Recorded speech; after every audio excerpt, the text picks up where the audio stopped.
ఇది మీకు హోదా ఇవ్వబడదు. వాళ్ళు మంకు పట్టు పడితే they are free to go to Germany. Thank you. ఎక్కడో జర్మనీ అంటాడు, రష్యా అల్లుడు కదా, పక్కన జర్మనీ గురించి ఆయనకి బాగా తెలిసి ఉంటుంది. కానీ ఆంధ్రప్రదేశ్లో ఏం జరుగుతుందో ఆయనకు తెలియకపోవడం మాకు బాధాకరం. చంద్రబాబు నాయుడు గారికి కష్టం అంటే రోడ్డు మీద పడుకుంటారు. కానీ ఈ రాష్ట్రంలో ఆడపిల్లలు రేప్ అవుతున్నా, మర్డర్ అవుతున్నా, విద్యార్థులు రోడ్ల మీదకి వచ్చి చెప్పులతో కొట్టుకుంటున్నా, వాళ్ళకి జరిగిన అన్యాయానికి మీరు హాస్పిటల్ బెడ్ మీద పడుకొని ఏమీ విన్నట్టు ఉంటారు.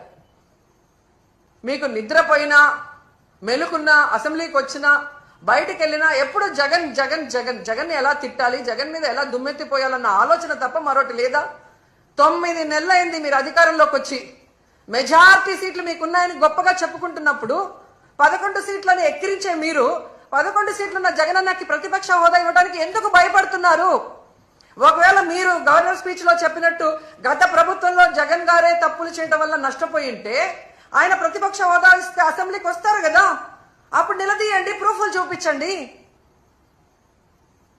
అంటే మీ పచ్చ మీడియాలో మీరు మాట్లాడే మాటలంతా కూడా అబద్ధాలు. కేవలం జగన్ ని బ్యాడ్ గా చూపించడానికి మీరు ప్రయత్నం చేశారు. అదే అసెంబ్లీలో అయితే ప్రూఫ్లతో కూడా చూపించాలి.